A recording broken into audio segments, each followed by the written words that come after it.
क्या आप भी कॉपर के वेसल में रखा हुआ पानी पीते हैं? हाँ, पीते हैं, स्वास्थ्य के लिए अच्छा होता है। ठीक है, तो ऐसा डॉक्टर ने आपको रिकमेंड किया कि आपके शरीर में कॉपर की कमी है, आप कॉपर यूज़ करिए? नहीं, नहीं, किसी ने नहीं कहा। तो फिर आप में कॉपर की डेफिशिएंसी हो गई होगी, इसलिए आप पीते होंगे। नहीं? तो फिर ब्लड टेस्ट कराया होगा, उसमें निकला होगा। नहीं, नहीं, उसमें भी ब्लड टेस्ट कौन कराता है कॉपर के लिए? तो जब कोई ब्लड टेस्ट नहीं कराता, किसी ने आपको कहा नहीं, तो ज़रूरत से ज़्यादा कॉपर का यूज़ क्यों कर रहे हैं? कैल्शियम और मैग्नीशियम की तरह ये कोई बड़ी क्वांटिटी वाला मैक्रो न्यूट्रिएंट तो है नहीं, ये तो माइक्रो है, ट्रेस एलिमेंट में आता है। तो फिर आप इसको इतना क्यों ले रहे हैं? क्या इसकी कमी होने से कोई घातक प्रभाव पड़ेगा? नहीं, ये तो हमने सोचा ही नहीं। तो मैं आपको बताती हूँ, इसकी कमी से जितना आपको नुकसान नहीं होगा, उसकी टॉक्सिसिटी से भले आपको उसका नुकसान ज़रूर देखने मिलेगा। तो आज की वीडियो में मैं इन्हीं सारी चीज़ों को बताने आई हूँ।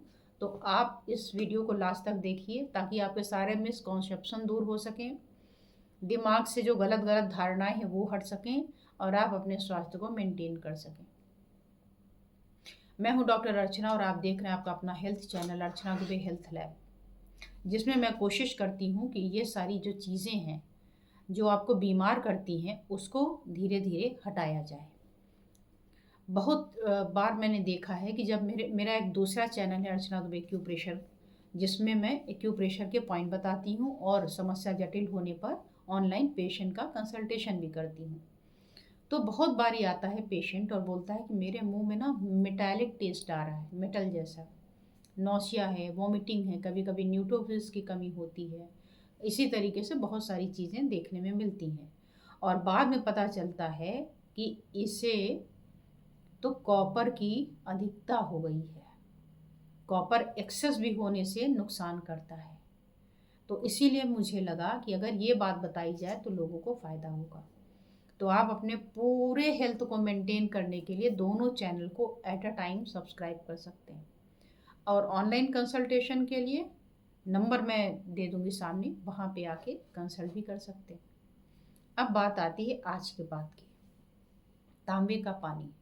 कोई तो तांबे का ग्लास यूज़ कर रहा है, कोई बॉटल यूज़ करता है, कोई जग यूज़ करता है, कोई पानी को पूरा स्टोर ही करता है, पूरा कैम्फर यूज़ करता है। क्या ये सही है? क्या ये ज़रूरी है? आपने क्या सोच कर लिया था? आपने सोचा ही नहीं था, बस आपने देखा, हाँ हाँ कॉपर वाला दे दो, कॉपर वाला। क्यों दे दो? क्यों ले लो? इसलिए ले लो क्योंकि मैंने पहली बार लोगों से कैसे पूछा, कैसे जाना। बीइंग अ साइंस स्टूडेंट, किसी भी चीज़ को बिना जाने परखे नहीं यूज़ करना चाहिए। तो मैं हरिद्वार गई थी पतंजलि में लेक्चर लेने। तो वहाँ मैंने मोस्टली बच्चों के हाथ में कॉपर की बोतल देखी। मैंने पूछा कि भाई हमको भी लेना है, बताओ ये क्या है, क्योंकि इतना ज़्यादा अब मार्केट में ये अवेलेबल नहीं होती जितनी स्टील की ये वो यूज़ होती। अब थोड़ा होने लग गई।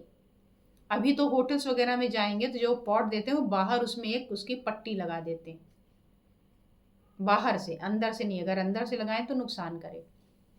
तो सबके हाथ में बॉटल। मैंने कहा हमें भी बता दो, मैं भी कुछ स्वास्थ्य लाभ ले लूं। तो कहा नहीं, बस ऐसे ही ले लिया। क्यों ले लिया? वहीं तो शॉप पे बिकती है मैम, आप भी ले लो। मैंने कहा अच्छा, शॉप पे मिल जाएगी? हाँ। तो मैं वहाँ गई, मैंने देखा वो धड़ल्ले से बिक रही थी। मैंने पूछा वहाँ भी बच्चों से, अच्छा इसका फ़ायदा बताओ। बोला कि मैम फ़ायदा अच्छा होता है, हेल्थ के लिए बड़ा अच्छा होता है। मैंने कहा अच्छा, कौन सा फ़ायदा होगा इसको, मतलब जैसे मैं लूँ तो मेरे सिर का दर्द ठीक हो जाएगा, या गर्दन का ठीक हो जाएगा, या कमज़ोरी क्या ठीक हो जाएगा? ये तो नहीं पता, लेते हैं। फिर मैंने शॉपकीपर से पूछा कि ये कॉपर की बॉटल अगर मैं लूँ तो इसके क्या फ़ायदे हैं? कहा बहुत फ़ायदे हैं। मैंने कहा कोई भी बताइए। वो डाइजेशन ठीक रहता है, ऐसे रहता है वैसे। तो हमने कहा अगर स्टील के जग में पानी रख के पीऊँ तो उससे डाइजेशन ठीक नहीं होगा? बोले हाँ होगा होगा। तो हमने कहा तो फिर इसमें और स्टील वाले में क्या फ़र्क? बोला कुछ नहीं, ऐसे ही लेते हैं लोग तो हम भी बेच लेते हैं। मैंने कहा ये कारण है कॉपर की पब्लिसिटी होने का, कि एक ने लिया तो सब ले लो। तो अब आप भी ऐसी गलती करते होंगे। आपको पता है कि अगर इसमें ऑक्सीडेशन हो जाता है तो कॉपर का ऑक्साइड बन जाता है इसमें, और ये आपने देखा है। अब वो टॉक्सिक होता है, जहरीला होता है। कैसे जहरीला होता है देखा है आपने? आपने अगर ब्रेसलेट कभी पहनी हो तो देखा होगा वो ग्रीन हो जाती है। यह सीवियर फॉर्म है टॉक्सिसिटी का। लेकिन चूंकि आपको लगता है पहना ही तो है, पहनने से थोड़ी ना कुछ होता है, तो मैं आपको बता दूं पहनने से भी होता है, मतलब टच से भी होता है, और इसके एक्सपोजर से भी होता है, इसके स्वेलोविंग से भी होता है। मतलब अगर आपने निगल लिया या ज़्यादा मात्रा में ले ली तो भी उसका असर होता है। क्या असर होता है, कहाँ से शुरू करूँ कहाँ अंत करूँ, बड़ा लंबा टॉपिक है। सबसे पहले मैं आपको ये बता देती हूँ कि जो कॉपर का वेसल आप यूज़ कर रहे हैं उसको अंदर से देखा है, कहीं वो काला तो नहीं हो रहा है। अगर कॉपर ऑक्साइड के फॉर्म में आएगा, ऑक्सीडाइज होके ऑक्सीजन से रिएक्ट करके, और पानी में तो ऑक्सीजन है ही है ना, एटमॉस्फेयर में भी ऑक्सीजन है, जब ब्रेसलेट पहनते हैं तो भी हो जाता है कुछ देर में। अगर आपने इवन जो आपका ग्लास है, लोटा है, जग है, जो भी है, अगर आपने उसको अच्छे से साफ करके रख दिया, थोड़ी देर बाद वो फिर से हल्के से पिंकिश कलर में आएगा, रेडिश पिंकिश में, फिर वो ब्लैक होगा, फिर ग्रीन हो जाएगा। ये केवल गंदा नहीं हुआ, ये टॉक्सिसिटी है उसकी, कॉपर का ऑक्साइड बन गया उसमें। अगर इसको खाएं तो नुकसानदायक होगा। अगर आपके घर में कोई सिक्का पड़ा होगा तो देखा होगा आपने, वो काले रंग का या गहरे हरे रंग का हो जाता है, तो ये भी टॉक्सिसिटी है। तो आप उस बर्तन को साफ कर पाते हैं रोज, डेली अंदर अच्छी तरीके से? नहीं। जग आप साफ कर पाते? हाँ, जग तो साफ कर लेते हैं, लेकिन करते हैं क्या? नहीं। जो आपकी बॉटल है उसके अंदर तो आपका हाथ भी नहीं जाएगा, और ऐसा पानी आप पी रहे हैं और अपने आप को नुकसान कर रहे हैं। कॉपर के पानी की उपयोगिता तब है जब इसको कम से कम 8 घंटे इसके अंदर रखा जाए। तो ग्लास में अगर पी रहे हैं, ग्लास में ले करके, तो वो तो यूजलेस हो गई ग्लास आपकी, क्योंकि हर बार उसको रात में भर के सुबह तो आपने पिया नहीं है। दूसरे नंबर पे जो जग है आपका, इसमें आप रात भर रख करके सुबह अगर पीते हैं तो ये तो ठीक है, लेकिन पहले और बता देती हूँ फिर आती हूँ लेकिन पे। तीसरे नंबर पे आपकी बॉटल आती है, उस बॉटल को आप पीते हैं, भरते हैं, पीते हैं और भरते हैं, तो ये गलत है। दूसरा गलत क्यों है? क्योंकि इसके अंदर आप अच्छे से सफाई नहीं कर पाते।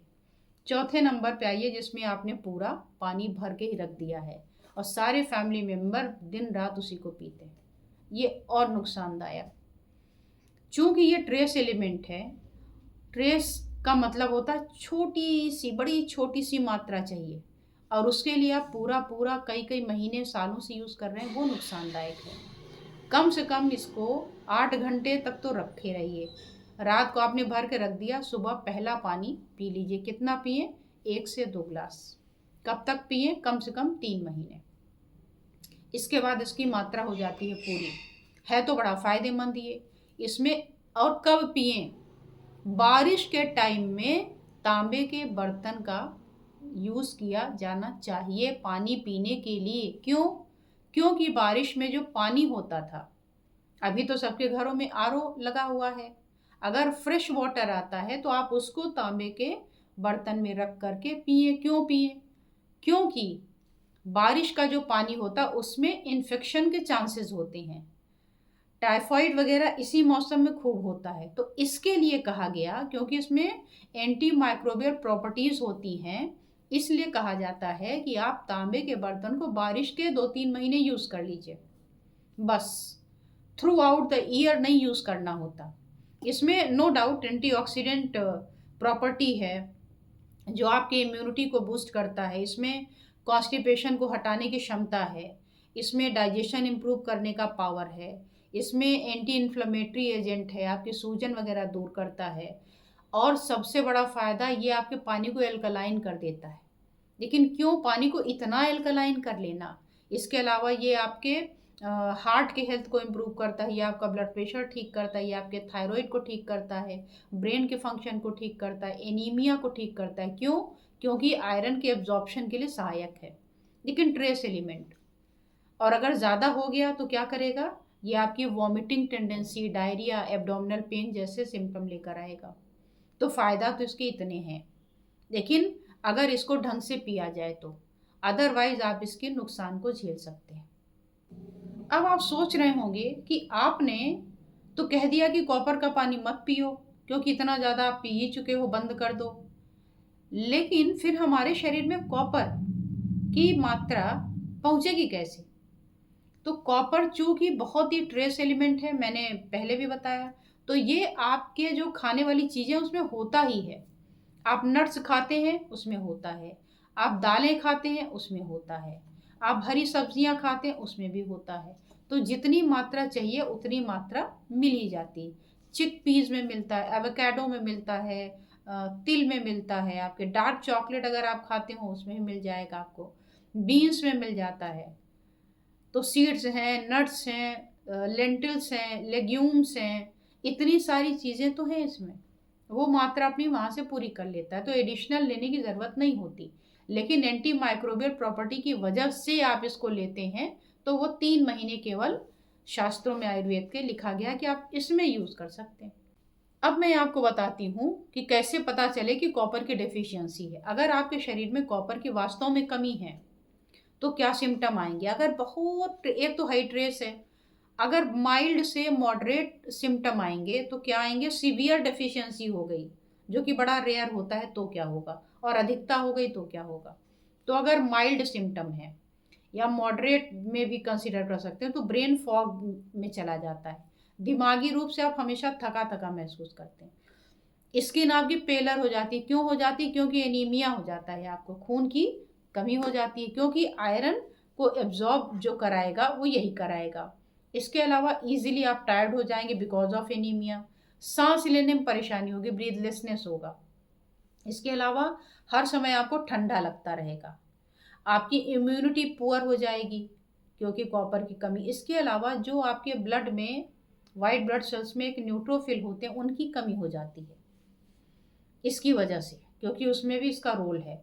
लो सीरम कॉपर हो जाएगा। जब कॉपर का टेस्ट कराएंगे तो पहले आपको ये सारे सीरम में कॉपर की डेफिशिएंसी देखने मिलेगी। इसके अलावा लो सीरम सेरुलोप्लाज्मिन मिलेगा, ये भी ब्लड टेस्ट में दिखेगा।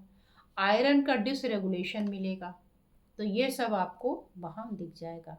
अगर सीवियर डेफिशिएंसी हो गई भयंकर वाली, तो ऑप्टिक न्यूरोपैथी होगी, एनीमिया और गहरा हो जाएगा, न्यूरोलॉजिकल डिसऑर्डर होंगे, पैर में आपके कमजोरी आएगी, थकान आएगी, नमनेस आ सकती है। इसके अलावा आपके हो सकता है न्यूरो माइलोपैथी, क्योंकि मसल्स में ये बोन में और आपके मसल्स में इकट्ठा होता है। हालांकि इसका जो हाई कंसंट्रेशन है वो आपके ब्रेन में पाया जाता है, लीवर में पाया जाता है, और इसीलिए आपके हार्ट में पाया जाता है, लिवर में पाया जाता है। तो इनके फंक्शन को भी ये देखता है। इसके अलावा टॉक्सिक आयरन ओवरलोड हो सकता है, आयरन की अधिकता हो सकती है। क्यों? क्योंकि आप में जो कॉपर था वो उसका इम्बैलेंस हो गया। अब अगर बात की जाए अगर ज़्यादा हो जाए तो क्या होगा, क्योंकि आप लोगों ने ज़्यादा तो कर ही रखा होगा। तो इसके सिम्टम भी देख लेते हैं। कॉपर की अधिकता हमारे शरीर में होगी कैसे? या तो कोई कॉपर वाली चीज़ निगल ली होगी, या आप एक्सेसिव कंज्यूम कर रहे होंगे, तभी ऐसी कंडीशन आती है। अदरवाइज आप अपने आसपास कॉपर वाली चीज़ें देख ही नहीं सकते थे, क्योंकि हमारे जो पहले वाले लोग थे वो बुद्धिमान थे, तो कॉपर का कॉइन तो यूज़ करते थे, लेकिन खाने के जो बर्तन थे वो यूज़ नहीं करते थे। लेकिन हम आजकल यूज़ कर रहे हैं। कॉपर विटामिन और मिनरल के सप्लीमेंट्स में यूज़ होते हैं। कॉपर का वायर जो बिजली वाला होता है उसमें यूज़ होता है। कुछ इंसेक्टिसाइड और जो फंगस को मारने की दवाएं होती है उसमें कॉपर पाया जाता है, और कॉइन्स में उसमें पाया जाता था। कोई वेसल वगैरह में अलग से आप कॉपर बड़ा कम देखेंगे, लेकिन अब फैशन के रूप में इसको यूज़ करते हैं। अगर ये कॉइन कोई निगल ले, बच्चा छोटा, हालांकि बड़ा ये अनकॉमन है आज के टाइम में, क्योंकि ये निकल भी जाता है बाहर इसलिए उतना दिक्कत नहीं देता, नहीं तो ये एब्डोमिनल पेन, डायरिया, वॉमिटिंग जैसी कंडीशन को देता है। अगर आप टच करें लार्ज अमाउंट में कॉपर को तो आप देखते हैं डिफरेंट कलर हो जाता है। पहले रेडिश होता है ऑक्सीडेशन करके, फिर बाद में ये काला होगा, बाद में और काफ़ी लंबा समय अगर रहा, 3 साल 4 साल तक लंबे समय तक उसके कांटेक्ट में बना रहे, तो कोई स्टैचू वगैरह पे आप देखें तो ग्रीनिश हो जाता है। इसके अलावा चेस्ट पेन हो सकता है, ठंडक लग सकती है, खांसी आ सकती है, बुखार आ सकता है, वीकनेस हो सकती है, हेडेक हो सकता है और मुंह में मेटल वाला टेस्ट आ सकता है। ये एक्सपोजर के सिम्टम हैं। और लंबे समय तक एक्सपोजर में रहे, उसके आसपास रहे, कुछ रहे, तो लंग में इन्फ्लेमेशन हो सकता है, लंग में स्कारिंग हो सकती है, एनीमिया हो सकता है, जिसमें विशेष रूप से लाल वाले जो ब्लड सेल्स हैं वो कम हो जाते हैं, बर्निंग सेंसेशन होती है, चिल्स होता है, कन्वर्जन ऐठन होता है। आप सोचते हैं कैल्शियम की कमी हो गई, हो सकता है कॉपर ज़्यादा हो गया हो।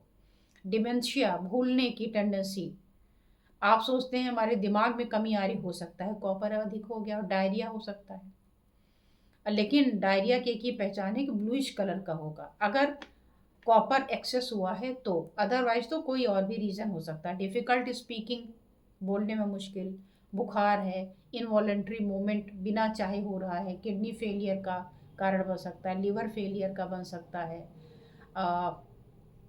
और मसल्स में जगह जगह पेन हो सकता है। तो इस तरीके के बहुत सारे सिम्टम्स आते हैं जब ये एक्सेस अमाउंट में हो जाता है। तो अब आप देखिए कि किसी भी चीज़ को बिना जाने समझे जब आप यूज़ करते हैं तो उससे मिलने वाले फ़ायदे ही नुकसान में कन्वर्ट हो जाते हैं और हमें पता भी नहीं चल पाता कि ये जो हम कर रहे थे अपने फ़ायदे के लिए नुकसान भी कर रहा है। तो अगर आप अपने घर में कॉपर का वेसल यूज़ कर रहे हैं, अगर आरओ वगैरह की सुविधा नहीं है, नॉर्मल पानी यूज़ कर रहे हैं, तो आप 2-3 महीने तो ये बारिश के टाइम में यूज़ कर सकते हैं कॉपर का। अदरवाइज़ एडिशनल ज़रूरत नहीं है आपको यूज़ करने की। ज़्यादा यूज़ करेंगे तो केवल नुकसान होगा, फ़ायदा नहीं मिलेगा। तो आई होप कि आप मेरी बातों से सहमत होंगे। तो आप आज से ही सोच समझ करके अपने विवेक से काम लें। मेरा काम है आपको जानकारी से केवल अवगत कराना। मेरा काम है कि आपको गलतियों से बचाना, वो मैंने कर दिया। अब now it's your turn, it's your choice कि आपको क्या करना है या नहीं करना है। और अगर इस तरीके का कंटेंट आपको अच्छा लगता है और आप चैनल पर नए हैं तो आप इस चैनल को सब्सक्राइब तो कर ही चुके होंगे, नहीं किया है तो फिर से आपको रिक्वेस्ट करती हूँ कि चैनल को सब्सक्राइब ज़रूर कर लें और साथ ही आप लाइक कमेंट शेयर करना ना भूलें, क्योंकि इस तरीके का कंटेंट बहुत कम मात्रा में आपको मिलेगा। आपको इसके फ़ायदे बढ़ा चढ़ा करके बता करके प्रमोट करके लोग शॉप तक तो पहुंचा देंगे, लेकिन शॉप से लौटाने वाली वीडियो शायद ही आपको मिले। तो आई होप कि आपको अच्छा लगा होगा। कमेंट ज़रूर करिए कि आपको कैसा लगा और फिर मिलते हैं किसी और वीडियो के साथ। धन्यवाद, नमस्कार।